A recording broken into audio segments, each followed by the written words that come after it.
एक युवक ने बाबा साहब को पत्र लिखा, बाबा साहब आप ये कार्यक्रम मुंबई की बजाय नागपुर में कीजिए। बाबा साहब ने कोई धर्मांतर नहीं किया, बल्कि हमारा समाज भूलवंश किन्हीं कारणों से दूसरों की गुलामी में चला गया था। बाबा साहब ने अपने पुरखों के धर्म में पुनर्वापसी की। अच्छा बड़ा काम किया था बाबा साहब ने, अपने पुरखों के धर्म में वापसी किया था। क्यों किया था वो मैं बताना चाहूंगा। इस दुनिया में 3 तरह की ताकतें हैं। एक ईसाइयों के देश है, दूसरे मुस्लिमों के देश है, तीसरे प्रोटेस्टेंट के। कोई व्यक्ति का मर जाता है, उसका अंतिम संस्कार के लिए लोग जाते हैं। जब तक दूसरा व्यक्ति नहीं मरता तब तक वहां कोई जाता।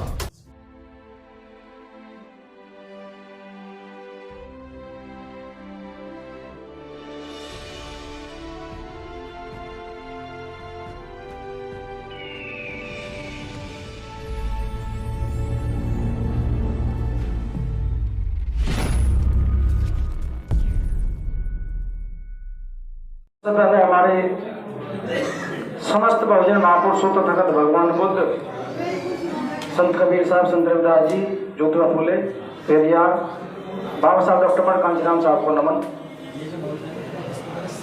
चूंकि मैं बोलने नहीं आया था, मैं तो केवल सुनने आया था। 1-2 बात कहूंगा, बोलना बहुत पहले छोड़ दिया। 1-2 इम्पोर्टेंट बात मुझे कहनी है। हमारे देश में एक वीरांगना हुई है फूलन देवी। कभी किसी वक्त में जब वो सांसद थी, फूलन देवी अनुप्रिया पटेल के जो पिताजी थे सोनेलाल पटेल, हम तीनों ने बड़े कार्यक्रम किए धर्म के पूरे देश में। तो एक बार नागपुर जब मैं गया तो बाबा साहब के एक साथी नजदीक रहे बहुत ज्यादा। जब बाबा साहब दीक्षा कार्यक्रम करना चाहते थे, वो कार्यक्रम करना चाहते थे 14 अक्टूबर 56 का मुंबई में। एक युवक ने बाबा साहब को पत्र लिखा, बाबा साहब आप ये कार्यक्रम मुंबई की बजाय नागपुर में कीजिए। तो बाबा साहब ने उस युवक के अनुरोध पे कार्यक्रम वहां किया था। और कई कारण थे। उनका नाम था माननीय बामनराव गोडबोले। तो गोडबोले साहब के निमंत्रण पे मैं नागपुर गया। वहां प्रेस ने मुझसे कुछ सवाल पूछे, उन पर मैं 1-2 बात कहना चाहूंगा। प्रेस के लोगों ने मुझसे पूछा, आप ये बताइए, ये बाबा साहब की कर्म भूमि है नागपुर, बाबा साहब ने यही बौद्ध धर्म का दीक्षा कार्यक्रम किया था। आप ये बताइए, बाबा साहब ने जो धर्मांतरण किया था वो गलत किया था सही किया था? तो मैंने पत्रकार बंधुओं से कहा, आपका सवाल गलत है, आप सवाल अपना चेंज कर लीजिए। क्यों? बाबा साहब ने कोई धर्मांतरण नहीं किया, बल्कि हमारा समाज भूलवंश किन्हीं कारणों से दूसरों की गुलामी में चला गया था। बाबा साहब ने अपने पुरखों के धर्म में पुनर्वापसी की थी। बाबा साहब ने धर्मांतरण नहीं किया। दूसरा सवाल उनका था, बाबा साहब ने बौद्ध धर्म कहने जो किया था, वापसी की थी, इसका फायदा क्या होता? तो मैंने कहा, बाबा साहब ने बहुत बड़े बड़े काम किए, पर सबसे अच्छा बड़ा काम किया था बाबा साहब ने अपने पुरखों के धर्म में वापसी किया था। क्यों किया था वो मैं बताना चाहूंगा। इस दुनिया में 3 तरह की ताकतें हैं।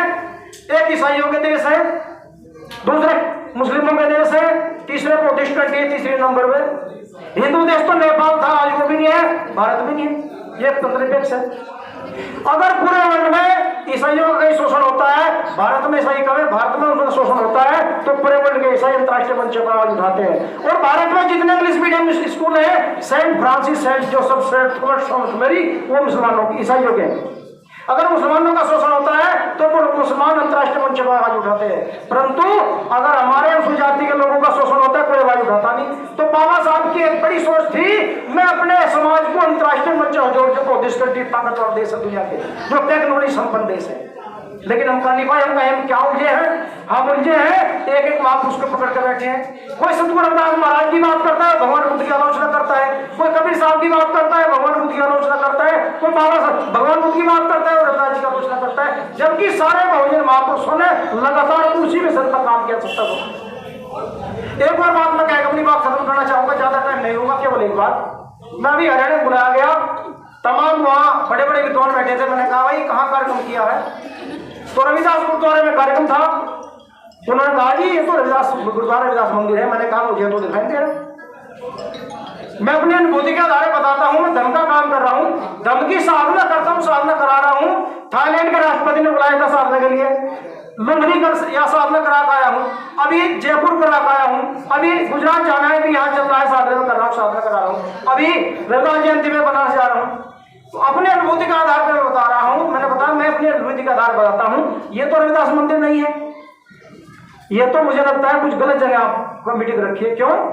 मैंने कहा जब कोई व्यक्ति का मर जाता है उसका अंतिम संस्कार के लिए लोग जाते हैं, जब तक दूसरा व्यक्ति नहीं मरता तब तक वहां कोई जाता, तभी जाते जब वो मर जाता है। अरे भाई ये हमारे सब मूर्ता घर बना रखे जितने तुमने कथित मंदिर है, अम्बेडकर भवन है।